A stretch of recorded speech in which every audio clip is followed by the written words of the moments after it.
안녕하세요, 리버트입니다. 요즘은 단짠 왕국에 살고 있다고 해도 과언이 아닌 것 같아요. 외식 메뉴, 배달 음식, 가공식품, 레시피 등 더 달고, 더 짜고, 더 맵게 누가 더 자극적으로 음식을 만드는지 대회라도 하는 것 같아요. 문제는 그런 음식들을 사람들이 더 많이 먹고 찾게 된다는 건데요. 그래서 이번에는 미각 중독에 대한 얘기를 해볼까 해요. 혀가 고장난 경우, 즉 미각에 문제가 생기면 비만으로 직결될 수 있고 또 각종 질병에 걸릴 확률이 증가하게 되는데요. 그럼 미각 중독이 무엇이며 나는 미각 중독에 해당되는지, 해결 방안은 무엇인지 등에 대해 다뤄볼게요. 잠깐, 혹시 아직 구독과 좋아요 안 누르셨다면 꾹 눌러주시고요. 함께 건강해지고 싶은 소중한 지인이 있다면 공유하기 버튼을 눌러서 리버트 정보를 널리 나눠주세요. 미각 중독이란 무엇일까요? 특정한 맛을 경험하고 계속해서 그 맛을 먹고 싶어 하는 경우가 있는데요. 이런 현상은 일종의 중독과도 같아요. 미각 중독은 짠맛, 단맛, 매운맛 등 특정한 맛에 극단적으로 빠져있는 상태로 기존의 맛으로는 만족감을 얻을 수 없기 때문에 더 자극적으로 음식을 섭취하게 되는 거예요. 간단한 미각 중독 자가 진단 테스트가 있어요. 이 중에 3개 정도만 해당돼도 미각 중독을 의심해봐야 한다고 볼 수 있어요.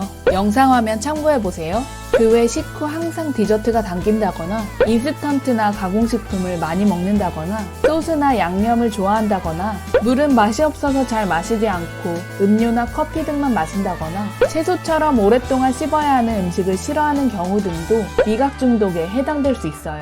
미각 중독의 특징. 미각 중독에 빠진 사람들의 증상은 약물이나 알코올 중독, 흡연 등에 빠진 사람들과 증상이 비슷한데요. 단맛이나 짠맛을 섭취하면 뇌에 도파민이라는 신경 전달 물질이 분비돼서 기분이 좋아지는데 이 때문에 중독이 된다고 할 수 있어요. 마약, 술, 흡연 등을 했을 때 뇌에 활성되는 부분이 동일한 거죠. 미각 중독의 3단계를 확인해 보시면 더욱 공감하실 거예요. 1단계 맛 의존. 특정 맛에 심리적으로 길들여져 반복적으로 섭취하게 되는 단계. 2단계 맛 금단. 특정 음식을 섭취하지 못할 경우 정신적, 신체적으로 불안해지는 단계. 3단계 맛 내성. 특정 음식을 먹던 양으로는 만족을 못하게 되고 특정 음식을 점점 더 많이 먹게 되는 단계. 여러 가지 맛 중에 단맛 중독이 가장 심각한데요.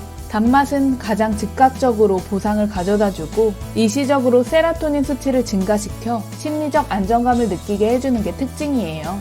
이전에 설탕과 마약에 소름 끼치는 공통점에 대해 다뤘던 영상 위에 링크 띄워드릴 테니 참고해보세요. 가공된 단맛은 채워지지 않는 갈망을 느끼게 해서 끊임없이 먹게 하는 특징이 있어요. 때문에 과일의 단맛으로 대체하며 개선해 나가는 게 현명해요.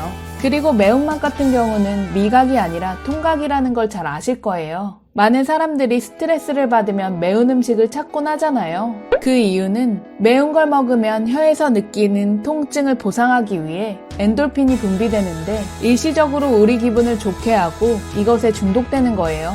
중년분들이나 사람에 따라서는 난 단맛이나 매운맛 안 좋아하니까 괜찮아 라고 생각하시는 분들도 있을 텐데요. 한식에도 미각 중독을 일으키는 요소들이 많아요. 한식은 탕이나 찌개 문화잖아요. 여기에 짠맛이나 감칠맛을 내는 조미료가 많이 포함되어 있고 된장, 고추장에도 숨은 당들이 꽤나 많아요. 그리고 단골 음식점이 많은 것도 미각 중독에 해당될 수 있는 부분이에요. 지금까지 설명드린 미각 중독, 아마 대부분의 사람들이 해당될 텐데요. 그렇다면 어떤 방법으로 미각 중독에서 벗어날 수 있을까요?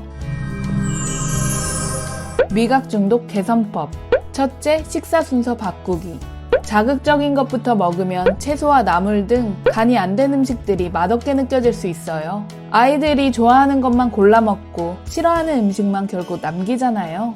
미각이 중독된 성인들도 마찬가지예요. 채소나 양념이 덜 된 음식부터 먹는 식으로 바꿔보세요. 미각 중독을 개선하고 혈당을 천천히 올리는 효과까지 얻으실 수 있어요. 둘째, 물과 자연 음식 섭취. 우리나라 거리에는 발걸음을 뗄 때마다 도로가며 골목이며 카페가 즐비한데요. 그래서 물 대신 커피를 마시는 사람들이 많잖아요. 하지만 이런 음료는 절대로 물을 대체할 수가 없어요. 대부분의 음료는 이뇨작용과 만성 탈수 증상을 일으켜요.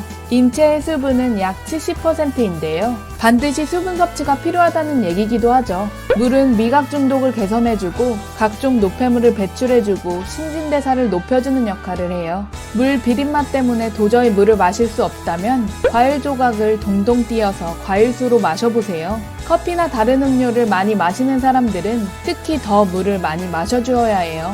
그리고 채소와 과일 등 자연 음식을 먹으면 미각 중독은 빠르게 개선돼요. 고기나 생선류도 드실 때 소스나 양념을 최소화해서 드셔보세요. 하지만 공장에서 만들어진 소스나 자극적인 음식들은 인체가 감당하지 못하는 음식들이에요. 단 며칠이나 몇 주만이라도 자연 음식을 드셔보시면 미각이 빠르게 회복돼서 단짠 음식들이 굉장히 자극적으로 느껴지실 거예요. 셋째, 식사 환경과 식사 습관 개선하기. 집이나 환경 곳곳에 군것질, 단 것이 널려 있다면 먹을 수밖에 없어요. 평소 잘 안 먹던 사람들도 쉽게 집어먹을 수 있는 환경인데 늘 먹던 사람은 아무 생각 없이 초콜릿 한 봉지도 뚝딱 먹어칠 수 있죠. 집에 널려있는 과자나 주전부리, 냉동고에 있는 아이스크림과 가공식품 등 싹 정리하세요. 대신 냉장고에 신선한 채소와 과일들을 채워두세요. 식사를 하실 때는 반찬은 최소화로, 국이나 찌개는 건더기 위주로 드셔도 좋지만 아예 메뉴에서 없애는 게 더 좋겠죠? 환경 설정을 통해 살을 빼는 방법은 위에 띄워드리는 내속임 다이어트 보시면 더 많은 도움이 되실 거예요. 그 외 식후 바로 양치를 해서 입안에 남아있는 음식물 제거하기와 입을 다문 상태에서 혀를 돌리는 혀 운동도 미각 개선에 도움이 되니 실천해보세요. 지금까지 미각 중독에 대해 알아보았는데요. 마약이나 술, 담배와 달리 특정 음식이나 맛에 중독되는 미각 중독은 심각하게 생각하지 않는 사람들이 많은데요. 음식은 도처에 널려 있고 언제든 어디서든 마음껏 먹을 수 있기 때문에 더 중독되기 쉬워요. 우리에게 에너지와 기쁨을 주는 음식에 중독되면 음식의 건강을 뺏기고 우리 삶을 잃어버릴 수 있다는 거 잊지 마세요. 미각 중독과 관련된 에피소드, 그 외 질문과 의견, 기타 잡담 등은 댓글로 남겨주세요. 구독과 좋아요 누르시면 듣기만 해도 살 빠지는 정보를 빠르고 쉽게 들으실 수 있어요. 오늘도 당신이 있어 참 행복해요. 정말 고맙습니다.